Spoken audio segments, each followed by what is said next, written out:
Kondo-san. Di zaman dahulu kala, Rapunzel pergi ke hutan untuk memetik jamur bersama kuda unicorn kesayangannya Hiro. Mereka tampak sangat gembira. Pangeran Harry suka sup jamur. Dia akan menikmati sup ini. Aku yakin itu. Tiba-tiba mereka mendengar suara. Selin, di mana kau, Selin?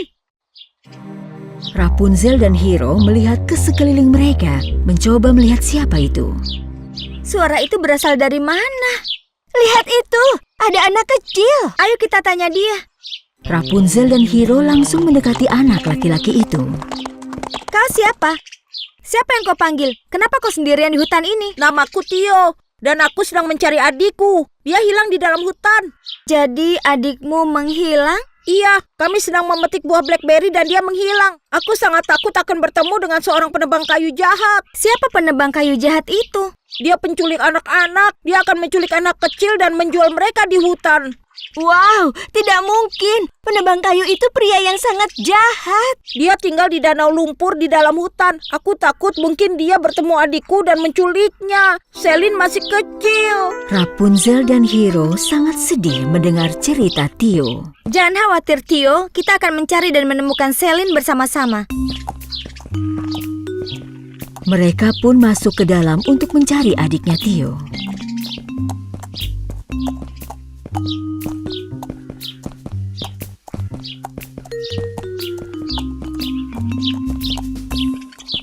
Selin! Selin! Di mana kau?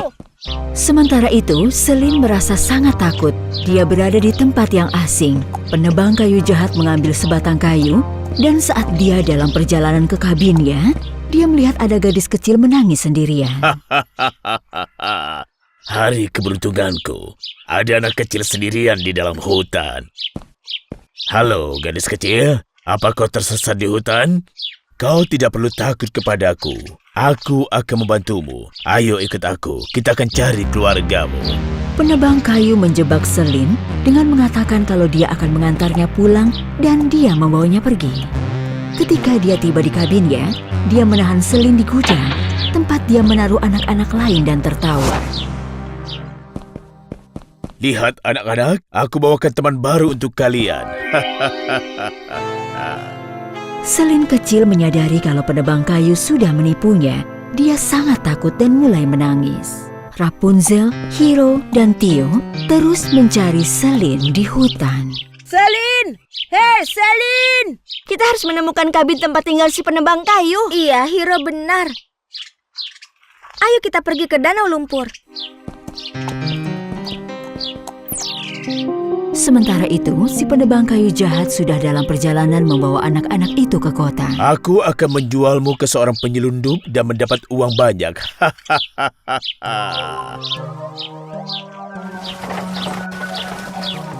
Rapunzel, Hiro, dan Tio akhirnya menemukan kabin penebang kayu. Itu rumah si penebang kayu. Mereka mendekat dan melihat ke dalam rumah. Kabinnya kosong. Tidak ada siapa-siapa di sini. Ada sesuatu di bawah sana. Itu jepit rambut adikku. Lihat, jejak roda ini pasti berasal dari kereta kuda milik si penebang kayu. Dia menculik adikku. Dia akan menjualnya kepada seorang penyelundup. Naik ke punggungku. Aku tahu jalan pintas ke kota.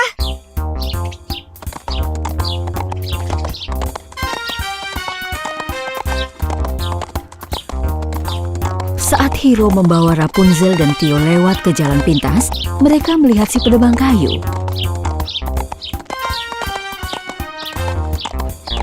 Dia menghentikan keretanya di bawah pohon untuk istirahat makan siang.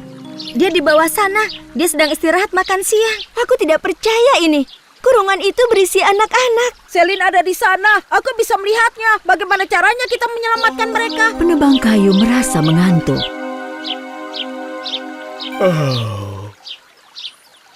Aku ngantuk sekali. Sepertinya aku akan tidur siang. Berhenti menangis. Aku akan istirahat. Dan setelah itu kita akan lanjutkan perjalanan. Lihat, si penebang kayu sudah tidur. Ayo kita selamatkan anak-anak itu. Jangan khawatir, kami akan menyelamatkanmu. Jangan berisik. Tiba-tiba, ada lalat yang mendarat di hidung penebang kayu yang sedang tertidur. Pergi kau, lalat kotor. Hei, Apa yang terjadi di sini? Siapa kalian? Oh, dia bangun. Tio, lari. Hei, kemari nak. Kau pikir kau bisa kabur dariku? Oh tidak, dia berhasil menangkap Tio. Ayo cepat pergi, Hiro. Nanti dia bisa menangkap kita juga. Jadi kau ingin menyelamatkan teman-temanmu? Bergabunglah dengan mereka. Selin, jangan takut ya.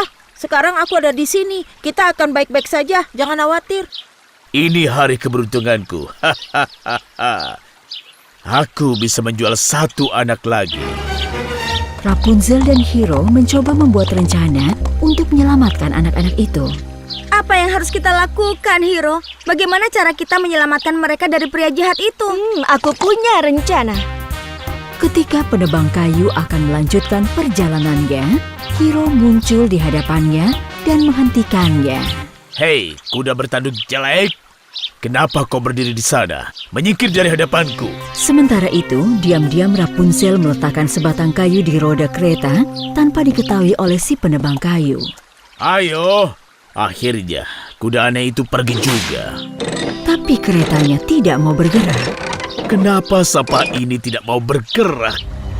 Biar aku periksa. Oh, apa-apaan ini? Ada kayu tersangkut di roda keretaku. Sekarang kau lihat ini. Ah! Oh! Ah!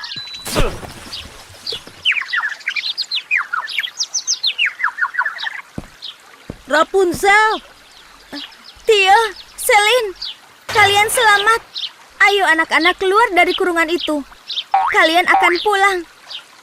Terima kasih kau sudah menyelamatkan kami.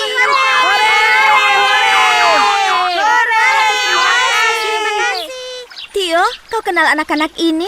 Iya, mereka adalah anak-anak dari desa kami dan desa tetangga. Kalau begitu, apalagi yang kalian tunggu? Ayo kita pulang ke desa kalian.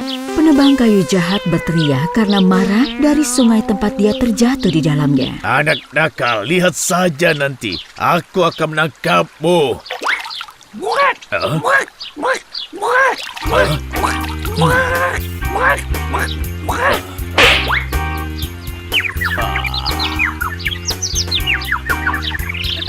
Mereka semua menertawakan si penebang kayu.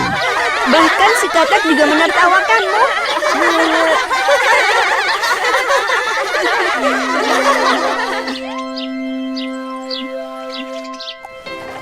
Rapunzel dan Hiro sangat senang bisa menyelamatkan Tio, Selin, dan anak-anak lainnya.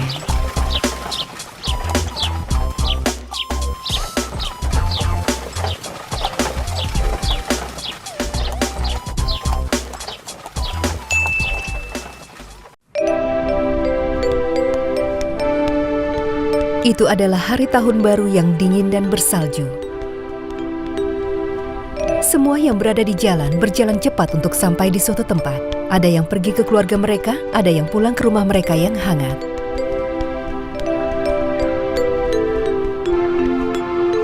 Mereka mengenakan jaket yang tebal dengan scarf dan sarung tangan agar tubuh mereka tetap hangat. Di sudut jalan ada seorang gadis kecil. Pakaiannya sangat lusuh dan dia tidak mengenakan jaket, scarf, ataupun sarung tangan. Di tengah-tengah udara yang sangat dingin, gadis itu pun menggigil. Berjalan dengan langkah kecil, mencoba berjalan dengan sendalnya yang sudah butut. Dia gadis pemalu. Tubuhnya sangat kurus tapi dia terlihat cantik. Dia membawa nampan dengan tali di lehernya. Dia membawa korek api. Dialah gadis penjual korek api yang mencoba berjualan korek api di jalanan. Di malam yang dingin bersalju, sementara gadis kecil itu berusaha berjalan, tiba-tiba sendalnya rusak.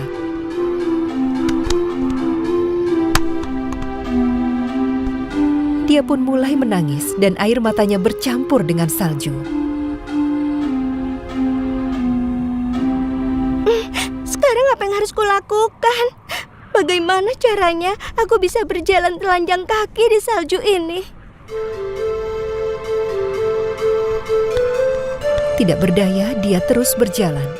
Dia sekarang menjadi gadis penjual korek api yang telanjang kaki. Dia tidak bisa pulang tanpa menjual satupun batang korek api. Aku punya korek api. Korek api. Apa kau ingin beli korek api?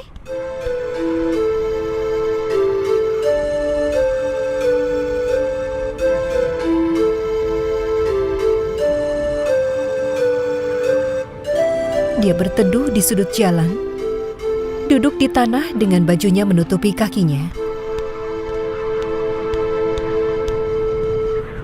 Apakah ada yang mau membeli korek api? Suaranya hampir tidak terdengar, dan dia masih belum menjual korek api satupun. Ya Tuhan, biarkan aku menjual korek api ini. Aku butuh uang untuk membeli sup untuk ibu dan obat untuk nenek. Angin meniup salju yang menutupi rambutnya dan masuk ke dalam matanya. Sekarang dia kedinginan di sudut itu. Aku punya korek api.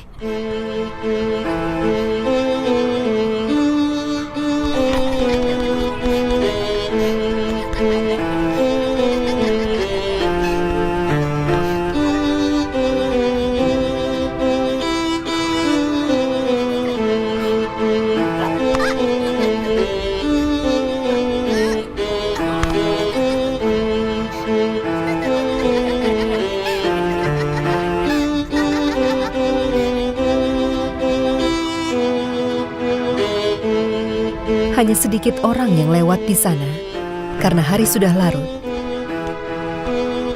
Gadis penjual korek api itu kembali menawarkan dagangannya. Korek api. Aku punya korek api. Korek api. Jarinya yang beku mulai terasa sakit. Jika aku bisa menghangatkan diri sedikit, mungkin aku bisa tinggal di sini lebih lama. Aku akan menyalakan korek api ini untuk menghangatkan diri. Tangannya yang dingin tidak bisa memegang kotak korek api. Dia berhasil menyalakan api. Api kecil yang muncul dari korek api itu terasa hangat, sangat nyaman di jarinya yang beku itu. Dia merasa lebih baik dengan merasakan kehangatan api kecil itu. Dia menutup matanya dan mulai bermimpi.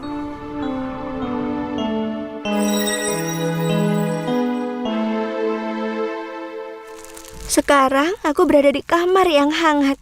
Aku menghangatkan tangan dan kakiku di sebelah tungku. Aku juga punya syal tebal di pundakku. Api kecil yang muncul dari korek api itu membuatnya bermimpi. Tapi saat apinya padam, dia pun merasa kedinginan lagi. Jadi, dia langsung menyalakan korek api lagi. Menurutnya ini adalah permainan yang menyenangkan. Kali ini, dia memimpikan hari di musim semi yang menyenangkan, dan dia berbaring di tengah lapangan bunga daisy.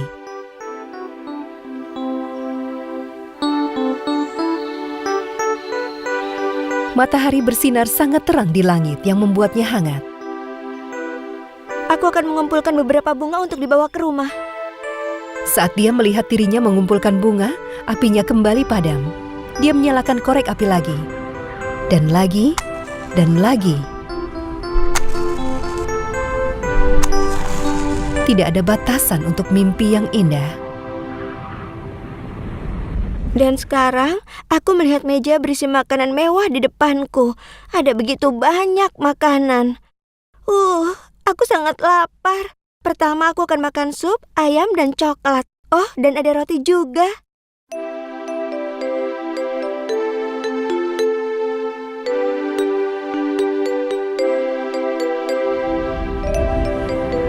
Dia bermimpi dan berpura-pura dia sedang makan. Dia menyalakan begitu banyak korek api, dan akhirnya salju pun berhenti turun. Bintang di langit bersinar sangat terang. Dia melihat ke atas dan ada bintang jatuh melintas di langit. Dia pun membuat permintaan seperti yang neneknya selalu katakan. Jika kau melihat bintang jatuh, permintaanmu akan menjadi kenyataan. Ya Tuhan, semoga semua impianku bisa menjadi kenyataan.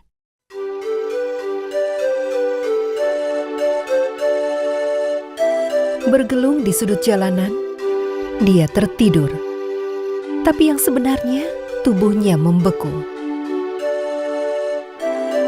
Gadis penjual korek api membuka matanya di tempat tidur yang hangat dan lembut. Tungku perapian menyala.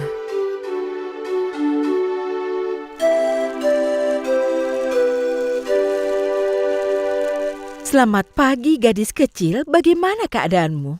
Seorang wanita tua baik hati memandanginya dari dekat. Dia langsung bangun dan duduk di atas tempat tidur.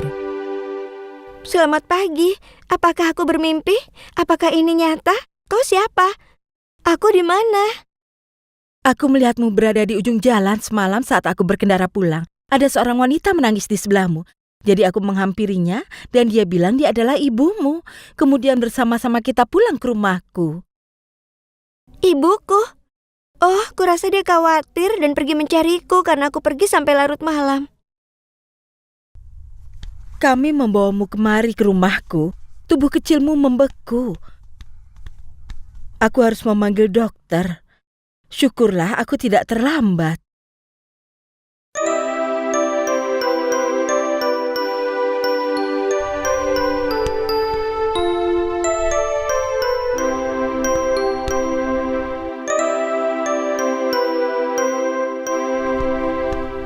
Terima kasih banyak, Nyonya. Tapi mana ibuku? Aku punya kejutan bagus untukmu. Untuk sementara, ibu dan nenekmu akan tinggal di sini. Oh, astaga, aku sangat gembira mendengarnya. Aku juga gadis kecil, rumahku ini sangat besar dan aku kesepian. Aku sudah bicara dengan ibumu. Mulai sekarang kau akan tinggal bersamaku. Ibumu akan membantuku dengan pekerjaan rumah dan nenekmu dan aku akan menjadi teman dan menghabiskan waktu bersama. Nenek benar. Permintaan yang kita buat saat kita melihat bintang jatuh akan menjadi kenyataan. Kau gadis yang sangat baik. Semalam kau mengalami kesulitan dan melalui masa sulit untuk bisa membawa pulang uang. Kau tidak menyerah. Seseorang harus bisa bertahan di masa sulit dan harus selalu memiliki keyakinan. Nenek selalu bilang hidup ini penuh dengan kejutan. Tentu saja kau akan masuk sekolah secepatnya. Kau berhak untuk bahagia. Kurasa masih ada orang baik di dunia ini. Setelah hari itu, gadis penjual korek api tidak pernah merasa kedinginan dan hidup bahagia.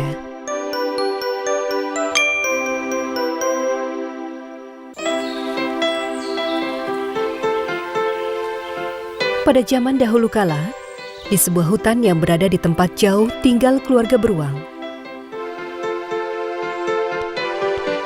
Ayah beruang, ibu beruang, dan bayi beruang.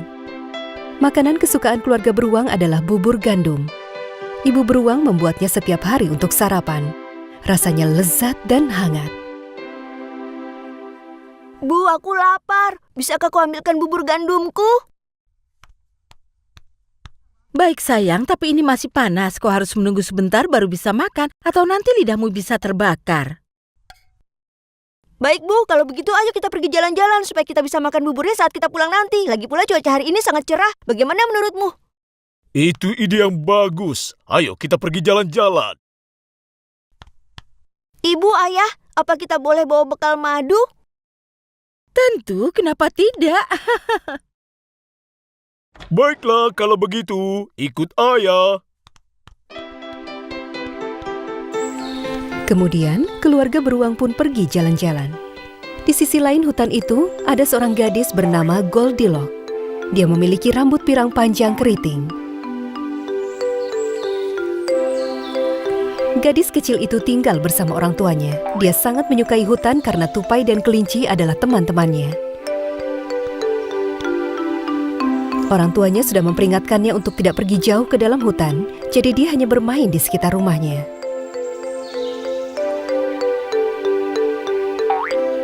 Rambut emas keritingnya berayun saat dia mengejar kelinci dan kupu-kupu. Rambut panjang keritingnya memang sangat indah. Suatu hari, Goldilocks meminta izin kepada ibunya untuk boleh pergi ke hutan. Bu, cuaca hari ini sangat cerah. Boleh aku pergi ke hutan sebentar? Baiklah sayang, tapi jangan pergi jauh-jauh. Pastikan kau tetap berada di jalurmu. Oh, ada beberapa tanaman stroberi liar di jalan. Bisakah kau petikan untukku? Aku ingin buat selai untukmu. Enak. Aku suka sekali. Sambil membawa keranjang, Goldilocks memulai perjalanannya.